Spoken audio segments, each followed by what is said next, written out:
Okay, stop whatever you're doing right now. Because The Boys Season 5 finale just dropped. People are crying, people are cheering, people are writing eulogies for fictional characters on the internet. And Eric Kripke is out here doing interviews saying the story is done, it's over, close the book, move on with your life. And I am sitting here surrounded by my notes, 3 cups of cold coffee, and a very unhealthy obsession with Vought International, telling you with full confidence. This is not over, not even close. And by the end of this video, you are going to see exactly why I think Amazon and Kripke are running the longest bluff in streaming history. Let's start with what we are all supposed to believe. The Boys was always planned as a 5-season show. Eric Kripke said this publicly multiple times, years before Season 5 even started filming. He told The Hollywood Reporter that the whole series was designed around one thing: Billy Butcher and Homelander on a collision course, 2 forces that cannot coexist, and once they collide, the story ends. So in the finale, titled Blood and Bone, that collision finally happens. Kimiko gets a power-stripped version of Soldier Boy's ability.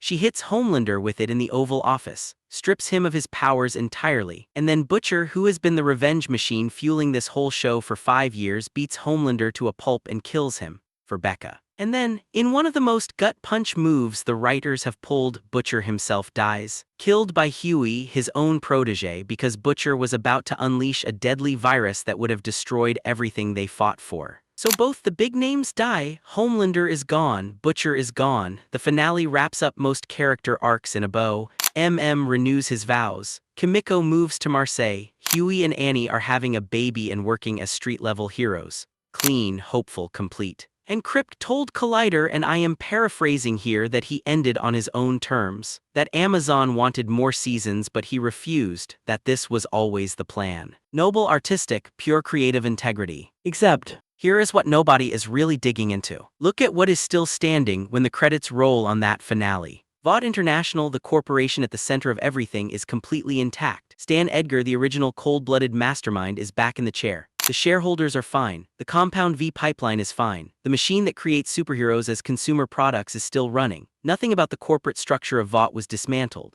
Homelander died. The company he worked for, still open for business. And then there is this detail that I cannot stop thinking about. Soldier Boy is back in the freezer. Not dead, frozen, cryogenically stored in Vought Tower, the same way he has been sitting in storage since the Cold War. He was defrosted once, used as a weapon, and then put back on ice. And at the end of Season 5, he is still there, still in the basement, a ticking time bomb in a cryopod. Think about what that means narratively. The writers had 5 full seasons to kill Soldier Boy permanently. They chose not to. Every single time he appears, there is a reason he is preserved rather than destroyed. That is not an accident. That is a loaded gun sitting on the mantle. And then there is Starlight, Annie January, who is out there in the world actively using her powers to help people. The fight did not end for her. She is still in the game. So the world the finale leaves us with looks like this. The hero's journey ended for Butcher and Homelander. But the system? The infrastructure, the machine that created the problem in the first place, it is running exactly as it was before these guys showed up. Capitalism won, Stan Edgar won. Now, is that a deliberate thematic choice, or is it a deliberate setup? This is where I want to challenge the mainstream take.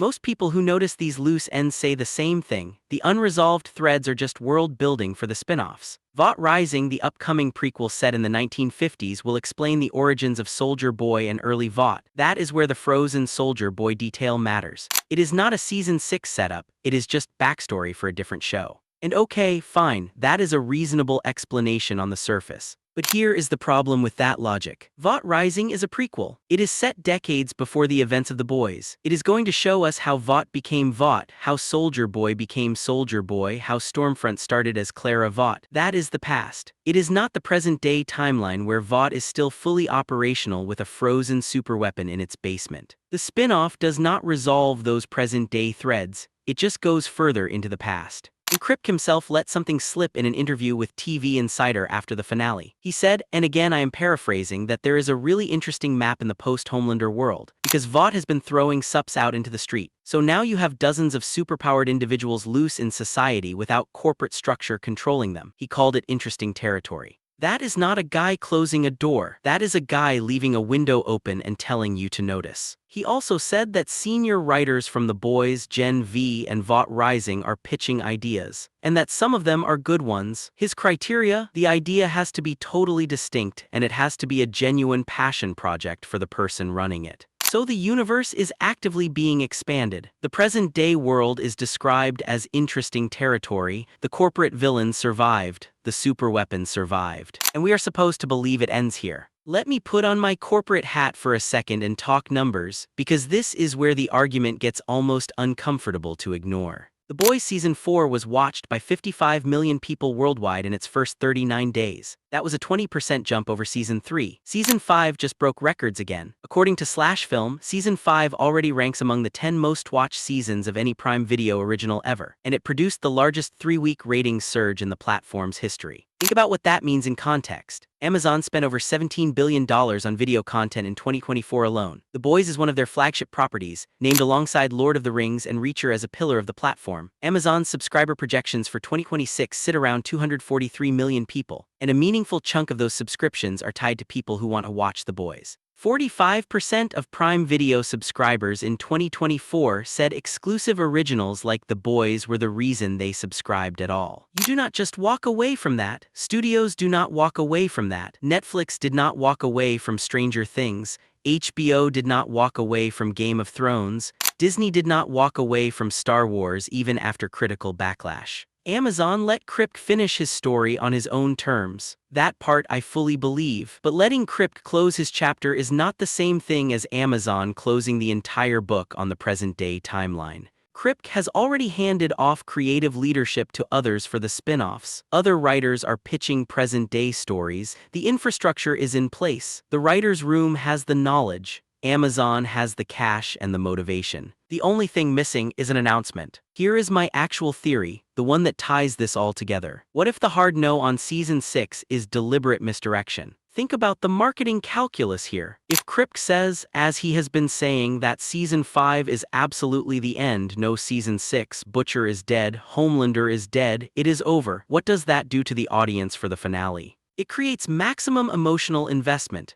People are not watching Season 5 with the safety net of knowing there is more. They are watching it like a funeral. Every death hits harder. Every ending feels more permanent. The stakes feel real in a way they often do not in franchise television. That is brilliant marketing, not accidental brilliant. And here is the twist. If Kripke turns around in 18 months and says, surprise, we have a successor series, new characters, post-Homelander world, Vought still standing, Soldier Boy about to wake up, the internet would genuinely lose its mind. That is not a negative news cycle. That is the biggest streaming surprise drop since Beyonce released an album without warning. The precedent exists. Breaking Bad ended, then Better Call Saul happened. The Sopranos ended with a cut to black that had people furious for years. Then the movie came. Shows and worlds do not just die because the creator says they do. And here is the thing about Eric Kripke that his own career tells us. He created Supernatural. He planned to end it at Season 5. The network pushed for more. The show ran for 15 seasons. He has been through this exact conversation before from the other side of the table. He knows how to say no. He also knows how to eventually say yes. Let's talk about Vought Rising specifically, because I think it is doing double duty. On paper, it is a 1950s prequel with Soldier Boy front and center, alongside a younger version of Stormfront before she took that name. Jensen Ackles is back. Aya Cash is back. It has been described as LA Confidential with superheroes. It finished production in March 2026 and is likely dropping sometime in 2027. But here is what I keep coming back to. Vought Rising is going to show us the early corporate DNA of Vought, the deals made in the dark, the first cover-ups,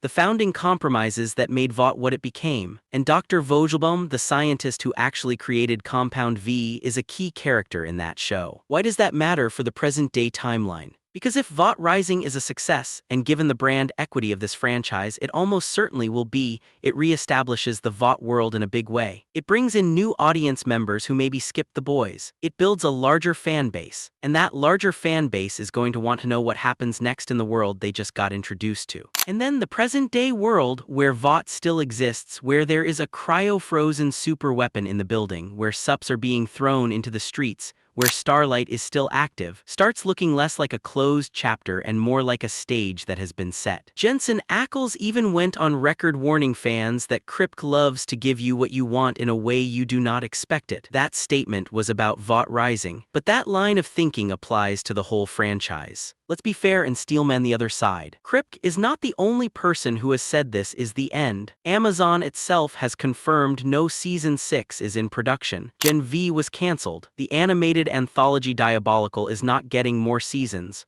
The franchise is contracting in some ways even as it expands in others. And there is a genuine argument that leaving Vought intact is just thematically honest. The show was always about the impossibility of defeating a system. The machine wins, the individuals die. That is the point. Tying it up with a clean corporate collapse would have undercut 5 seasons of cynical, sharp commentary on capitalism and power. So maybe the unresolved ending is the point. Maybe it is just honest writing. And maybe Kripke genuinely means it when he says no season 6. But here is where I land. Even if the main show called The Boys never comes back under that title, the present-day world is too rich, too financially valuable, and too deliberately constructed to just sit there forever. Whether it is a new show, a limited series, a movie, something set in that post-Homelander, Vought still standing, Soldier Boy in the freezer world is coming. The question is not if, the question is when and under what name. The Boys as Eric Kripke's personal project is finished. That part I fully accept. Butcher's story is told.